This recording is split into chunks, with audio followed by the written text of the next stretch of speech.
How about we make some more projects out of cedar fence pickets? Let's begin. For project number 1, we're going to need one full-size picket and some scrap left over from some of those previous projects that we've made. If you don't have this, then I'd grab 2 boards. For this project, you're going to need one board at 24 inches, one board at 18 3/8. And the reason why it's that exact is the thickness of my boards are 5/8. So if yours are a little bit different in thickness, you may have to adjust this length just a little bit. But otherwise, that is 18 3/8. We're going to need 5 pieces at 5 inches long. Then we have some more small ones down here. Let me zoom in to show you. 2 of these pieces are going to be 5 inches long by 1 inch tall or 1 inch thick. We need 2 of those. We're going to need 2 pieces that are squared off. In other words, since they're 5/8 of an inch thick, I tried to cut them at 5/8 and 5/8, so that way these would be square on the ends. And this would be 1 1/4 inch long, or just a little bit longer or wider than the previous board when you do that. We'll need 2 of those. And then we're going to need 2 triangle pieces, and on these short sides, these will be 1 inch each. Now please be careful when you're cutting out these small pieces. These can be a little bit dangerous to cut out, so make sure you keep your fingers far away from those blades. Our first step is actually to glue a couple of these pieces together. The 1 1/4 inch pieces, we want to glue those together and set them to the side. And then the 1 by 5 inch pieces, gluing them together on the long sides, and then set those to the side and let those dry as well. Then grab the 24 inch board and one of the 5 inch boards, and we want to set it right on the top edge. Make sure it's on the top of this board, but right there on the end. And then we're going to take those little triangle pieces and we're going to attach them right there on the ends. Now I suggest using some glue and either some screw or nails to hold everything together. Once that first board is in place, we now need to grab a measuring tape. We're going to measure down 5 inches and make a mark on both sides because we're going to attach a second board. Once that second one's in place, we're going to measure down 5 more inches, attach a board, another 5 inches, attach a board, and again, 5 more inches and attach the last board. Once we have all those boards in place, we then want to grab the 18 3/8 and we want to rest it right on those edges, and making sure that the top here is going to be flush with the top of that second board that we installed. And then down here on the bottom, we're going to grab a measuring tape and we're going to measure out the protrusion down here on the bottom, which on this first board was about 1 inch. On this top one is also about 1 inch. If for some reason this second board you're adding is way off, say it's off like 2 inches, you either have to check the square of all your boards, making sure everything's lined up correctly, or you may even have to trim that board just slightly. Once we know the length is correct, we need to make sure we flush up all the sides here, and then we're going to add nails or screws going into each of these boards to make sure it holds them in place. Now let's jump back to those pieces that we glued together earlier. We're going to grab the 1 1/4 and we're going to line it up right with those 5 inch boards, just like that. And this way, the top up here will protrude about 1/4 inch. Now we're going to add a couple nails into that to hold it in place. Then take that final piece and we want to place it in the top open area of our project. Now side to side we want it to be even, but top to bottom we actually want to offset it slightly to the top. Now I'm going to measure mine just to give you an idea of how far I have it offset. From the top board it is about 1 3/4, and from the bottom it is about 2 1/4. So it's not real far offset, but we do need it to be slightly offset to the top. And since there's not a lot of surface area in here to attach it, I would strongly suggest using glue and either nails or screws. Also make sure that the offset of our wood in here, the offset is to the top of the project. In my case, I'm actually going to add a screw going into the back of this to give it extra strength. The project is now complete. Any guesses on what it might be? If you said a toilet paper holder, you are correct. The top, of course, holds the paper that you're currently using, and with that little lip, keeps it from falling out really easily.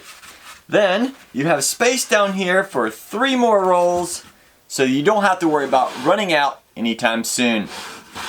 I hope you like it, and you get a chance to make one. For project number 2, we're going to need 1 board, unless you have some scraps, because those will work well too. Now, most of the fence pickets you find, you'll have what they call dog ears. They're usually like 1-inch triangular cuts cut off the end to make it look nice. I want to actually incorporate that into our next project. To do that, I'm actually going to take the first board and cut it down to 5.5 inches. And then take that piece, place it on the existing piece, trace out those dog ears because I want a second board that looks identical to the first. Once I got those two pieces cut out, making sure I had the dog ears that look very similar, I'll cut out one more piece that is 2 inches long. Now, the condition of most of these pickets from the factory can be kind of rough, so this would be the good point to take a sander and just sand it all down just to make it a little bit smoother and at least get rid of those splinters. And here's a big tip as well. If we look at the ends of these boards, you'll see that they are a little bit warped. That happens a lot in these pickets, but we can work with this.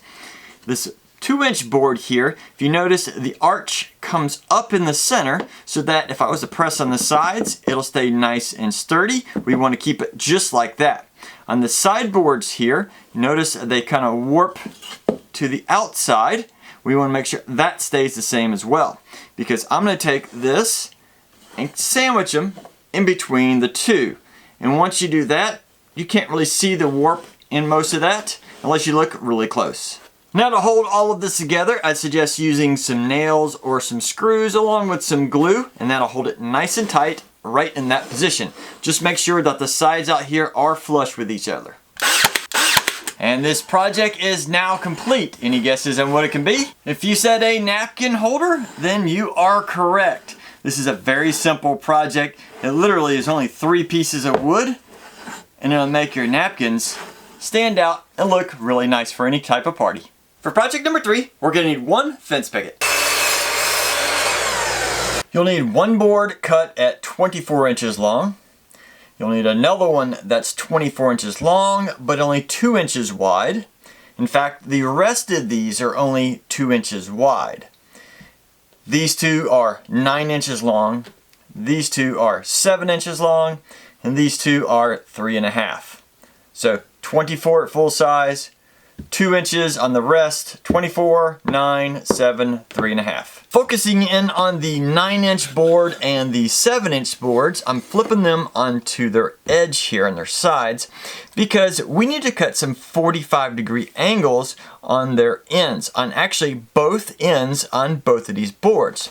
Now, these angles are going to be perpendicular to each other, and they're going to be at 45 degrees. In other words, if I was to continue them out, they would intersect with each other. So make sure we get 45-degree angles on the end of each of these boards.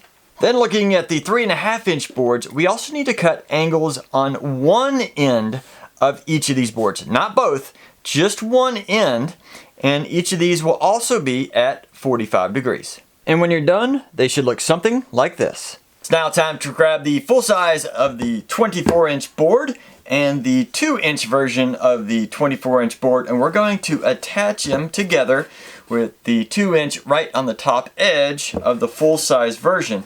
Now I'm going to use some glue and some nails to hold this together, but you can use screws or whatever you'd like. And while we're giving that other board some time to dry, we're going to grab these boards and assemble them.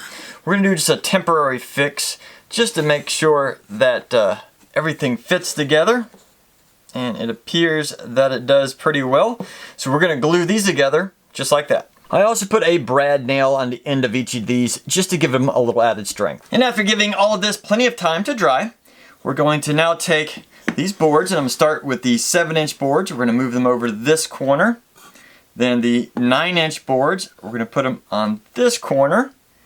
And then the last 3.5, we're going to put them right there in the middle.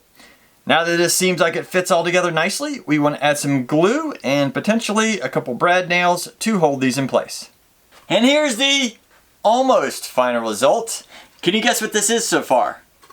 If you said these are mountains, you are correct. This is a little mountain scene sitting over, can you guess what that is? Let me show you. Now how about we add just 4 coat hooks to this. Now I would space these out about 3 inches from the end and about 6 inches from each other. But there you go. This would make a great looking coat rack for anybody, especially those who live in the mountains.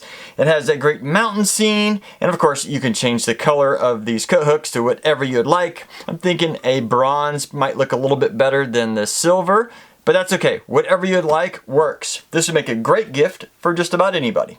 And here's 3 great projects you can make with cedar fence pickets. If you have any suggestions to make them any better, please list those in the comments. I'd love to read them, plus you'll help out a ton of other people. Otherwise, get out in your shop and have fun building.